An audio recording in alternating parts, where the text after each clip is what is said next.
नमस्कार। मैं हूं राम नरेश यादव और आप देख रहे हैं हालाते इंडिया। साथियों, हालाते इंडिया में मैं उन विषयों पर चर्चा करता हूं जो भारत के हालात को सुधारने में कारगर होते हैं। अन्न, जल और वायु मानव जीवन को बचाने के लिए आवश्यक है और तीनों का संरक्षण करना हमारे समाज और सरकार दोनों का दायित्व है। साथियों, जल एक ऐसी चीज है जिसके बगैर जीवन नहीं है। समाज में, संसार में यदि जीवन बचाना है तो जल बचाना आवश्यक होगा और जल बचाने के लिए हमारे समाज को और सरकार को मिलकर संयुक्त प्रयास करने होंगे। साथियों, जल संरक्षण पर चर्चाएं बहुत होती रहती हैं, होती रही, परिचर्चाएं हुई, 2-3 विभाग बने हुए हैं, लेकिन समस्या बढ़ती चली आ रही है। जितना शहरीकरण हो रहा है उतनी ही जल की समस्या बढ़ रही है। अब पानी की समस्या से निजात कैसे पाई जाएगी? एक तो शहरों के अंधाधुंध बढ़ने पर रोक लगाई जाएगी, वो अब लग जाएगी। अब शहरों पे रोक लग जाएगी। जल का सर्वाधिक दुरुपयोग शहरों में होता है, गांव में दुरुपयोग नहीं होता है। गांव में जल का सदुपयोग होता है और शहरों में जल का दुरुपयोग होता है। गांव में पेयजल के लिए हैंडपंप हैं, आज भी कुएं हैं, कुओं से पानी पिया जाता है। कुछ जगह हैंडपंप से पानी पिया जाता है। जितनी आवश्यकता होती है उतना पानी निकाला जाता है। खेती कृषि में यदि जल का उपयोग होता है तो जो जल हम भूगर्भ से निकालते हैं उसका 90% जल जमीन पुनः सोख लेती है, वो फिर पानी जमीन के अंदर चला जाता है। केवल 10% या 5% बाष्प बन के होता है, 5% हमारी फसल के काम आता है। जबकि शहर में पेयजल वाटर लाइन से आता है, हर घर में मोटर लगा हुआ है। जब से 2 मंजिले 3 मंजिले मकान बने हैं तब से घरों में मोटर लगे हुए हैं। सुबह को जो अपनी घर से नहाने धोने से पहले दुपहिया वाहन है उसके ऊपर पाइप से सफाई होती है, उसको धो के साफ कर देते हैं। पेयजल का दुरुपयोग होता है। फिर ड्राइवर आता है, वो 4 पहिया गाड़ी खड़ी है उसको धोता है। मालिक का आदेश है पहले गाड़ी को धो भागा के तैयार करो, पहले वो धोता है फिर पोंछता है, फिर सड़क पे कचरा पाइप से ही साफ करता है। पानी यदि हम शौच के लिए गांव में जाते हैं तब तो 1 डिब्बे में काम हो जाता है, लेकिन शहर में अगर 50 ग्राम पेशाब भी करते हैं तो उसके लिए 12 लीटर का सिंक दबा देते हैं बटन। शौच में भी कम से कम 20-25 लीटर पानी खर्च करते हैं। एक व्यक्ति जब स्नान करता है तो 50 से 100 नहीं 150 लीटर पानी खर्च करता होगा, तब उसका स्नान पूरा होता है। और ये सारा पानी नाली के रास्ते नदी और समुद्र में चला जाता है। इस जल का दुरुपयोग होता है। यदि यह दुरुपयोग नहीं रुका तो जल संकट गहरा जाएगा।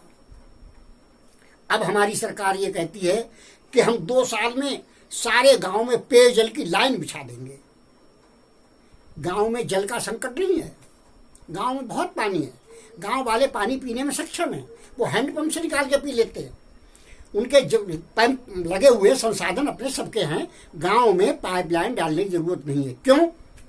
यदि पाइपलाइन डाल दी गई, पंप लगा दिए गए, लाइनों में पानी छोड़ दिया गया, सरकारी पानी होगा, बहता रहेगा, उस पानी को कोई नहीं रोकेगा। जैसा शहरों में दुरुपयोग होता है गांव में भी दुरुपयोग होने लगेगा और फिर जल का दुरुपयोग इतना बढ़ जाएगा कि जो संकट हमारे ऊपर 20 साल बाद आने वाला है वो 5 साल में ही आ जाएगा। तो सरकार से मेरा निवेदन है कि गांव में पेयजल की व्यवस्था ना करें, क्योंकि शहरों में भी जो वाटर हेड टैंक बनाए गए हैं वो टैंक सूखे पड़े रहते हैं, उन टैंकों में पानी नहीं होता है। क्यों? जल निगम उनका निर्माण करता है और जल संस्थान उनका अनुरक्षण संचालन करता है। दोनों विभागों में तारतम्य नहीं है। जो लाइन टंकी में पानी भरने के लिए जाती है, जिसे राइजिंग मेन बोलते हैं, जल संस्थान उसी में कनेक्शन दे देता है। सबसे पैसे ले लिए कि तुम्हारे यहाँ कनेक्शन दे देंगे, पानी आता रहेगा, इस समय मोटर से आता है, तुम्हें मोटर नहीं चलाना पड़ेगा। उनकी आमदनी बढ़ जाती है। वो नल जो है, टंकी खाली पड़ी रहती है, उसमें कभी पानी नहीं जाता है और उपभोक्ता होते हैं वो परेशान होते हैं। इस परेशानी के निजात पाने के लिए सरकार को कदम उठाने चाहिए। पहले जल का संरक्षण शहर में सुनिश्चित करे। अब बरसात आने वाली है साथियों, इससे पहले जब जल की बहुत इफराइत थी, शहरों में भी कच्ची जगह थी, पानी बरसता था, कुछ जमीन के अंदर भी जाता था। अब शहर सारे पक्के हो गए हैं, सड़कें पक्की हो गई, आंगन पक्के हो गए हैं। एक बूंद भी शहरों का पानी जमीन के अंदर नहीं जाता है। जमीन का अंदर जब नहीं जाएगा तो जमीन के अंदर से आएगा कहाँ? वाटर लेवल डाउन होता चला जा रहा है। यही समस्या अगर पानी की टंकी है, बोरिंग लगा दिए गाँव में, तो गाँव में भी यही समस्या हो जाएगी। इसलिए गाँव को अभी इस समस्या से निजात दिलाई जाए और सरकार गाँव में पेयजल की व्यवस्था ना करे। गाँव में पेयजल पर्याप्त मात्रा में है। अब सरकार को करना क्या है? जल संकट से उबरने के लिए सरकार को वर्षा जल का संरक्षण करना होगा। इस पे सेमिनार गोष्ठियां होती रहती हैं, लेकिन कार्य रूप में कुछ भी नहीं प्रेरित होता है। बरसात आने वाली है, सरकार, समाज, किसान सब मिलकर वर्षा जल का संरक्षण करें। एक तो बाढ़ से बचेगा। तालाब पहले हुआ करते, तालाबों में भरा जाता था, नहर, नदियाँ, नाले, दुनिया भर के सब कुछ होते थे। तालाब बालाब सब पट गए। मनरेगा पनरेगा कहते हैं कि इसमें तालाब बनवा रहे, कोई नहीं बनवा रहा है। जल का संरक्षण कहीं नहीं हो रहा है। जल संरक्षण की आवश्यकता है। जल ही है तो जीवन है, और जल नहीं है तो जीवन नहीं है। जिस दिन जल समाप्त हो गया उस दिन जीवन समाप्त हो जाएगा। अगर मानवता को जीवित रखना है तो जल का संरक्षण करना पड़ेगा। जल बचेगा तभी जीवन बचेगा, तभी वनस्पति बचेगी। साथियों, इसी तरह की चर्चाएं चलती रहती हैं और रोज एक न एक मुद्दा जनहित का ही लाता हूं। आपसे निवेदन है कि आप अपने हमें सुझाव अवश्य दें। हम जो भी अपने विचार रखते हैं उन पे आपके सुझाव आमंत्रित हैं। और आपसे निवेदन है कि आपने अगर इस चैनल को अब तक सब्सक्राइब नहीं किया है तो कृपया सब्सक्राइब कर लें, इसे शेयर करें अपने दोस्तों में और लाइक करें, ताकि औरों को भी हमें उनसे सुझाव मिल सकें और उन सुझावों पर हम काम कर सकें। नमस्कार। आशा है आपके सुझाव आते रहेंगे और हम आप दोनों मिलकर पर चर्चा करते रहेंगे। धन्यवाद।